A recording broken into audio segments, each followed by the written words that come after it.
کہتے ہیں کہ ایک روز رسول اللہ صلی اللہ علیہ وسلم باہر تشریف لائے اور ابو بکر و عمر رضی اللہ تعالیٰ عنہما ملے۔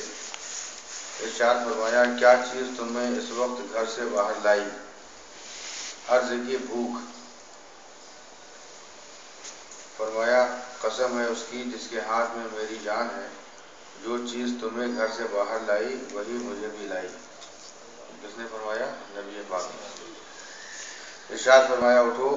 وہ لوگ حضور کے ساتھ کھڑے ہو گئے اور ایک انصاری کے یہاں تشریف لے گئے۔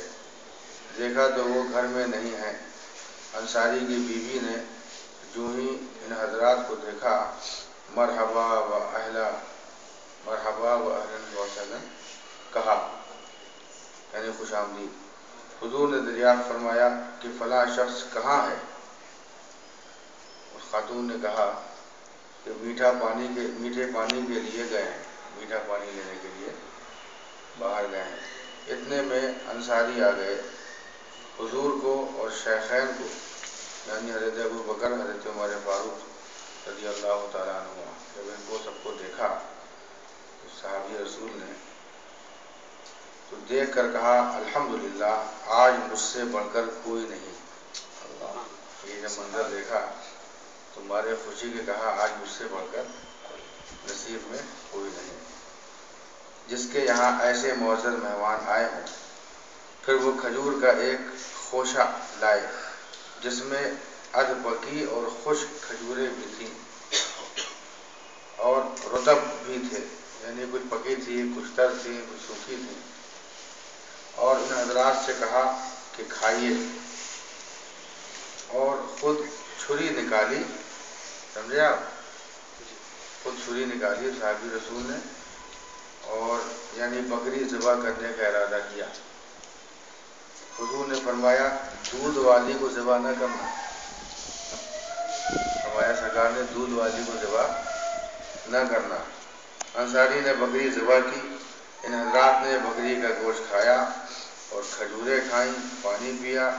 جب کھا پی کر فارغ ہوئے، ابو بکر عمر رضی اللہ تعالیٰ عنہما سے فرمایا کہ قسم ہے اس کی جس کے ہاتھ میں میری جان ہے، قیامت کے دن اس نعمت کا سوال ہوگا، تمہیں بھوک گھر سے لائی اور واپس ہونے سے پہلے یہ نعمت تم کو اللہ نے دے دی، اس کا سوال بھی تم سے ہوگا۔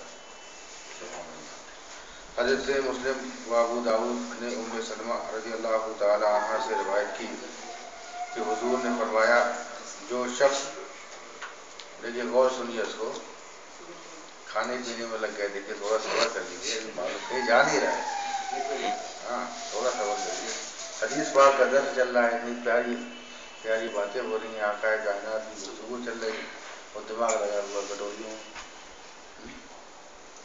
حضرت مسلم ابو داؤد نے ام سلمہ رضی اللہ تعالی عنہا سے روایت کی کہ حضور نے فرمایا جو شخص چاندی یا سونے کے برتن میں کھاتا ہے یا پیتا ہے وہ اپنے پیٹ میں جہنم کی آگ اتارتا ہے۔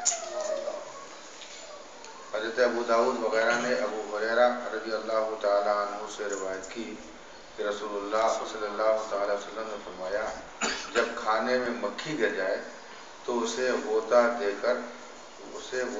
دو، یعنی اس کو ڈبو دو اور پھینک دو، ڈبونے کے بعد اس کو نکال کے پھینک دو، کیونکہ اس کے ایک بازو میں بیماری ہے اور دوسرے میں شفا ہے، اور اسی بازو سے اپنے کو وہ بچاتی ہے جس میں بیماری ہے، یعنی وہی بازو کھانے میں پہلے ڈالتی ہے جس میں بیماری ہے، لہذا پوری کو غوطہ دے دو۔ بیماری والا پر وہ ڈالے گی تو اپنا زہر پھیلائے گی، اسی میں وہ لٹک جاتی ہے، جہاں اس نے اپنا پر ڈالا پانی میں تو پھر اڑنے سے معذور ہو جاتی ہے، تو اپنا ایک پر وہ اوپر کیے رکھتی ہے، اسی پر میں شفا ہوتی ہے۔ تو سرکار نے فرمایا کہ مکھی کو پوری طرح ڈبو دو تاکہ جو بیماری پیدا ہوئی ہے اسی بیماری کا علاج بھی اس کے دوسرے پر میں اللہ نے رکھا، وہ ڈبو کر اس مکھی کو پھر باہر پھینک دو تو کچھ بھی خرابی نہیں آتی اور پورا کھانا قابل استعمال ہے۔ سبحان اللہ، کیا اللہ کی قدرت دیکھیے۔ حضرت ابو داؤد، ابن ماجہ و دانوی ابو ہریرہ رضی اللہ تعالیٰ عنہ سے کہ رسول اللہ صلی اللہ علیہ وسلم نے فرمایا جو شخص کھانا کھائے اور دانتوں میں کچھ رہ جائے اسے اگر خلال سے نکالے تو تھوک دے، اگر خلال کر کے نکالے تو تھوک دے، اور زبان سے نکالے تو نکل جائے، اگر زبان سے نکلی ہے وہ چیز تو کھا جائے، اس کو پھینکنے کی ضرورت نہیں ہے۔ جس نے ایسا کیا اچھا کیا، اور نہ کیا تو بھی حرج نہیں، یعنی فرض واجب نہیں ہے، اگر جس نے ایسا کیا تو اس نے اچھا کیا۔ اب یہاں سے مسائل فقہیہ، اسی کی روشنی میں جو حدیث مبارکہ ہم لوگوں نے سنی ہے، 65 حدیثیں گزر چکی، ان 65 حدیثوں کو سامنے رکھتے ہوئے شرعی مسائل کیا نکلتے ہیں وہ مسائل کا بیان انشاءاللہ کل ہوگا۔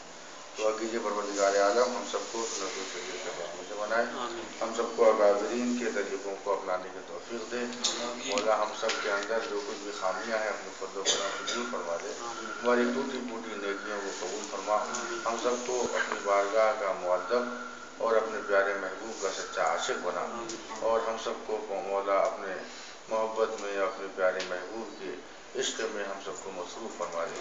ان اللہ و ملائکتہ یصلون علی النبی یا ایھا الذین آمنوا صلوا علیہ وسلموا تسلیما۔ اللهم صل على سيدنا مولانا محمد وعلى سيدنا مولانا محمد وبارك وسلم۔